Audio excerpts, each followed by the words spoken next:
నమస్తే, welcome to hit TV. నా పేరు నరేష్. తెలంగాణ కేబినెట్ విస్తరణలో ఆశావాళ్ళకు చోటు దక్కలేదు. కోమటిరెడ్డి రాజగోపాల్ రెడ్డి, అద్దంకి దయాకర్ వీళ్ళకు కూడా మంత్రులు అవుతారనుకున్నారు. కానీ పెద్దపల్లి లోక్సభ నియోజకవర్గంలోని చెన్నూరు ఎమ్మెల్యే వివేక్కి మంత్రి పదవి లభించింది. అలాగే అడ్లూరి లక్ష్మణ్ కుమార్, వాకిటి శ్రీహరి వీళ్ళు ముగ్గురు మంత్రులుగా ప్రమాణ స్వీకారం కూడా చేశారు. కాంగ్రెస్ హైకమాండ్ రేవంత్ రెడ్డిని పక్కన పెట్టిందా? రేవంత్ రెడ్డికి తెలియకుండానే నియామకాలు ఇవన్నీ కూడా మంత్రి పదవులు ఇవ్వడం జరిగిందా? మాట్లాడదాం. మనతో పాటు ప్రముఖ సామాజికవేత్త కృష్ణకుమారి గారు ఉన్నారు. మేడం నమస్తే. మేడం, నార్మల్గా ఒక ముఖ్యమంత్రికి ఉంటుంది ఎవరిని మంత్రులు చేయాలి అనేది, కానీ కాంగ్రెస్లో అది సాధ్యం కాదు. కాకపోతే ముఖ్యమంత్రి మాట వింటది కాంగ్రెస్ హైకమాండ్ కూడా. ఇక్కడ చూసుకుంటే రేవంత్ రెడ్డి ఇచ్చిన పేర్లని కాంగ్రెస్ పార్టీ లెక్క చేయలేదు అనేది కనబడుతుంది మేడం క్లియర్గా. ఏం చెప్తారు? ఈ ఈ మంత్రివర్గం విషయంలో నేను కూడా పూర్తిగా కాంగ్రెస్ పార్టీతో విభేదిస్తున్నానండి. ఎందుకంటే మైనారిటీస్కి సంబంధించి ఒక్క మంత్రి లేరు. అవును మేడం, మీరు అసలు అడగవలసిన ప్రశ్న అది. మైనారిటీస్కి సంబంధించి మంత్రి లేరు, ఇది చాలా దుర్మార్గం. ఇప్పుడు అన్ని సామాజిక వర్గాలకి, సమాజంలో ఉన్న అన్ని వర్గాలకి ప్రాతినిధ్యం వహించేలాగా మంత్రులు ఉండాలి. ఒక్క పెద్దపల్లి లోక్సభ నియోజకవర్గం నుంచే 3 మంత్రులు ఉన్నారు అంటే పెద్దపల్లి నియోజకవర్గం ఏమన్నా పైనుంచి ఊడిపడిందా? మైనారిటీలు ఏం పాపం చేశారు?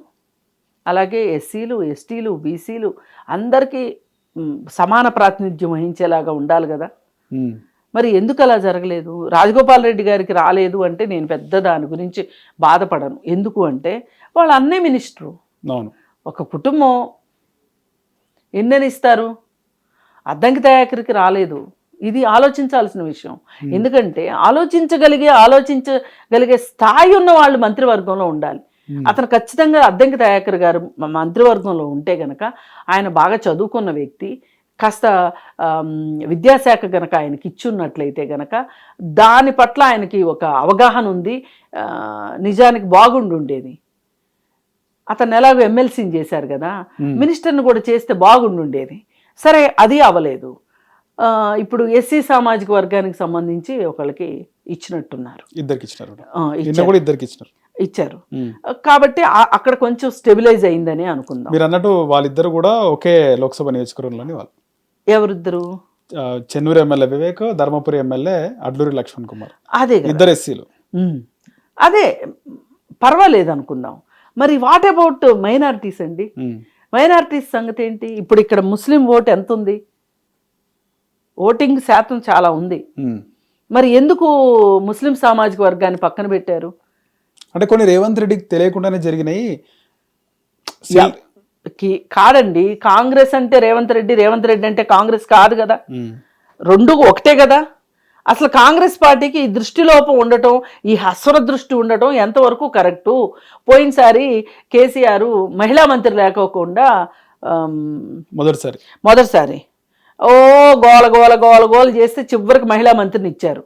అదేమంటే ఆయన ఏమనుకున్నాడంటే నేనొక్కడనే మొనగాడిని, నేనొక్కడనే మగాడిని, మంత్రివర్గంలో ఉన్న వాళ్ళందరూ మహిళలే కదా అనే ఉద్దేశంతో ఆయన మా వాళ్ళంతా ఆళ్లే కానీ ఏదో ఒక ప్రైవేటు పార్టీలో చెలోక్తి విసిరాడంట.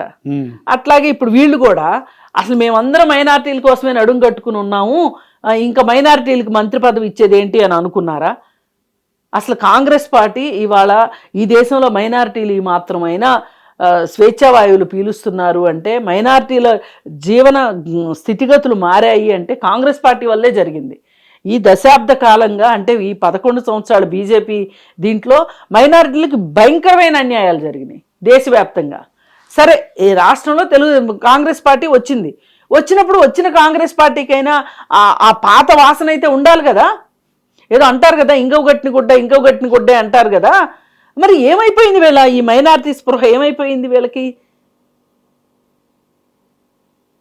అందుకని ఈ మంత్రివర్గం మట్టుకు కరెక్ట్గా లేదు.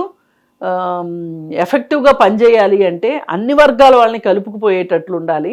అందుకని దయచేసి మనం మల్రెడ్డి రంగారెడ్డి గారికో లేదు అనుకుంటే రాజగోపాల్ రెడ్డి గారికో అన్యాయం జరిగిందని మనం ఏం బాధపడిపోనక్కర్లా. బాధపడవలసింది ఎవరి గురించి అంటే మైనారిటీల గురించి, లేకపోతే అట్టడుగు వర్గాలకు సంబంధించిన ఎస్సీ ఎస్టీల గురించి సంబంధించి మంత్రులు లేకపోతే మనం ఎక్కువ ఆలోచించాలి.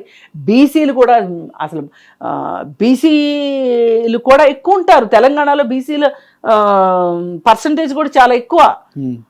వీళ్ళందరినీ వదిలేసేసి రెడ్ల రాజ్యం లాగా చేద్దాము అని అనుకుంటాం మట్టు కరెక్ట్ కాదు. ఒక రెడ్డికి తగ్గినంత మాత్రాన వాళ్ళ పర్సంటేజ్కి మించే వాళ్ళు ఉన్నారు. అందరినీ మించి రేవంత్ రెడ్డే ఉన్నాడు.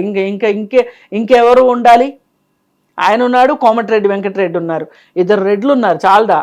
ఉత్తమ్ కుమార్ రెడ్డి ఉన్నాడు, అదే చాలా మంది ఉన్నారు. నేనేమే వీళ్ళు వాళ్ళని కదా, ఇంతమంది ఉన్నప్పుడు రెడ్డిలో చాలా శాతం ఉంది వాళ్ళు. ఉన్నారు. వాళ్ళ పర్సంటేజ్ ఎంత, వాళ్ళ రెడ్డిల మినిస్ట్రీల పర్సంటేజ్ ఎంత తీయండి. నక్కకి నాగలోకానికి ఉన్నంత ఉంది. మైనార్టీ ఇంత పర్సంటేజ్ ఉన్న మైనార్టీలు ఉన్నప్పుడు ఇవాళ ఈ దేశంలో ఒక రకంగా మైనార్టీలు బిక్కుబిక్కుమంటా బతుకుతున్నారు.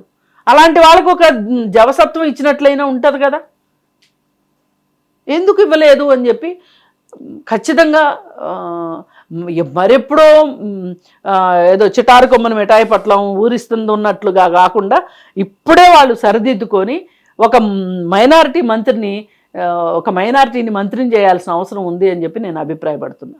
ఓకే మేడం, రైట్ మేడం, ధన్యవాదాలు.